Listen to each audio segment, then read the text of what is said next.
हमारी पूरी मॉडर्न दुनिया एक बहुत ही छोटी सी चीज पर चलती है जिसने हमारे जीने, काम करने और बात करने के तरीके में क्रांति ला दी है। वो है ट्रांजिस्टर। आज हम इसी छोटे से स्विच की कहानी को समझेंगे जिसने सच में सब कुछ बदल दिया।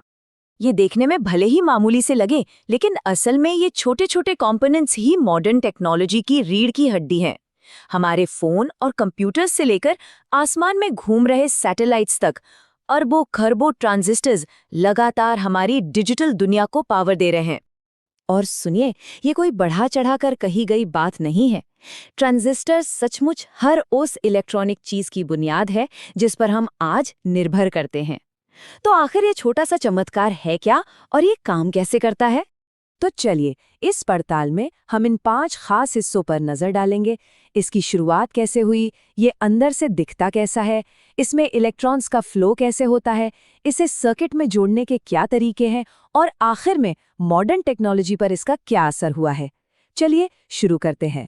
तो हमारा पहला सेक्शन हमें ट्रांजिस्टर की शुरुआत में ले जाता है और इसके उस खास काम को समझाता है जिसने इसे इतना क्रांतिकारी बना दिया।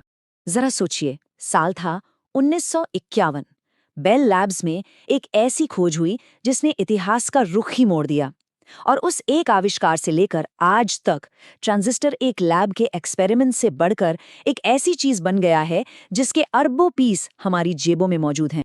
देखिए, ट्रांजिस्टर की एक सुपर पावर है, एम्प्लीफिकेशन। इसका मतलब क्या है? बहुत सिंपल। ये एक कमजोर सिग्नल, जैसे कि रेडियो वेव, को पकड़कर उसे इतना मजबूत बना सकता है कि उसे सुना जा सके। और बस इसी एक खूबी ने इसे कम्युनिकेशन सिस्टम के लिए बेहद जरूरी बना दिया। ठीक है, अब बाहर से तो देख लिया, चलिए देखते हैं कि इसके अंदर क्या है।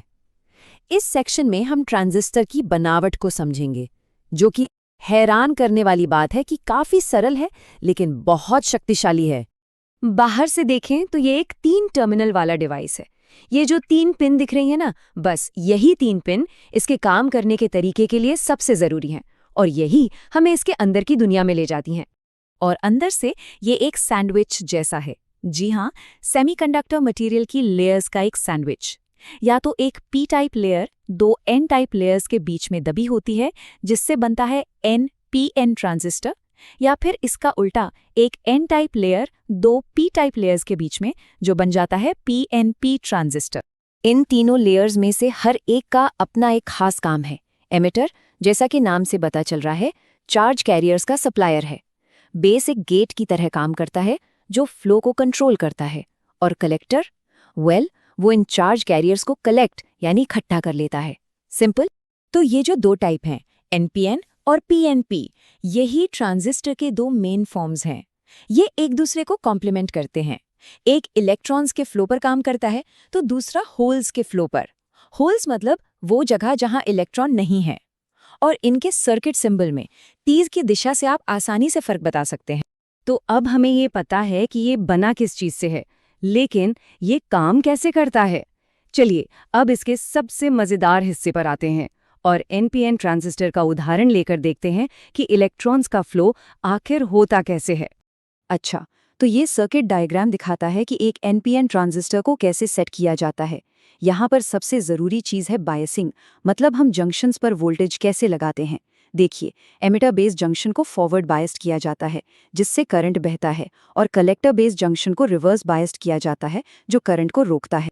इसे ऐसे समझते हैं, फॉरवर्ड बायस मतलब एक खुला हुआ दरवाज़ा जिससे करंट आसानी से बह सकता है, और रिवर्स बायस मतलब एक बंद दरवाज़ा जो फ्लो को रोकता है। बस इन दोनों का कॉम्बिनेशन ही ट्रांजिस्टर का जादू चलाता है। तो ये होता कैसे है? सबसे पहले एमिटर बेस जंक्शन पर जो फॉरवर्ड बायस है वो इलेक्ट्रॉन्स को एमिटर से बेस की तरफ धकेलता है, और इससे बनता है एमिटर करंट। अब यहाँ एक ट्रिक है, बेस को जानबूझकर बहुत ही पतला बनाया जाता है। इसका मतलब ये है कि एमिटर से आने वाले ज्यादातर इलेक्ट्रॉन्स को बेस में मौजूद होल्स के साथ कंबाइन होने का मौका ही नहीं मिलता, वो बस सीधे इससे पार निकल जाते हैं।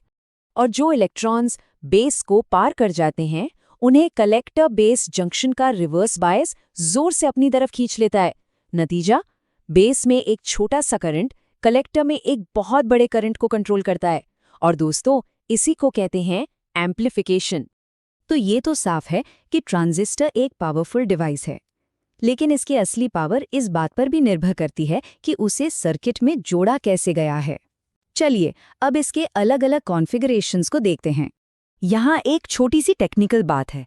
देखिए, एक सर्किट को काम करने के लिए 4 कनेक्शन पॉइंट्स चाहिए, 2 इनपुट के लिए और 2 आउटपुट के लिए। लेकिन ट्रांजिस्टर के पास तो सिर्फ 3 ही टर्मिनल हैं। तो हम क्या करते हैं? हम एक टर्मिनल को इनपुट और आउटपुट दोनों के लिए कॉमन कर देते हैं, और इसी वजह से हमारे पास 3 मेन कॉन्फ़िगरेशंस बनते हैं: कॉमन बेस, कॉमन एमिटर और कॉमन कलेक्टर। हर एक की अपनी अपनी खासियत है। जैसे कॉमन एमिटर कॉन्फ़िगरेशन से बहुत ज़्यादा करंट और पावर गेन मिलता है, जो इसे ऑडियो एम्प्लीफिकेशन के लिए परफेक्ट बनाता है। वहीं कॉमन बेस हाई फ्रीक्वेंसी के लिए बेहतर है। आखिर में चलिए इस छोटे से डिवाइस की ज़बरदस्त विरासत पर एक नज़र डालते हैं। इसने हमारी दुनिया को कैसे बदला, और हाँ, इसकी कुछ सीमाएं क्या हैं। इसके फायदे तो अनगिनत है। ये सस्ते हैं, छोटे हैं और इनकी लाइफ बहुत लंबी होती है। ये बिजली की तेज़ी से स्विच कर सकते हैं, जिसके बिना मॉडर्न कंप्यूटिंग मुमकिन ही नहीं थी। लेकिन ये परफेक्ट नहीं है। ये रेडिएशन और इलेक्ट्रोस्टैटिक डिस्चार्ज से डैमेज हो सकते हैं, और इनकी स्पीड की भी अपनी एक फिजिकल लिमिट है। ट्रांजिस्टर ने हमारी दुनिया को पूरी तरह बदल दिया है, लेकिन इसकी भी अपनी सीमाएं हैं। और ये हमें एक बहुत बड़े सवाल पर लाकर खड़ा कर देता है। जैसे जैसे हमारी टेक्नोलॉजी की ज़रूरतें बढ़ रही हैं, अगला वो कौन सा स्विच होगा जो हमें भविष्य में ले जाएगा।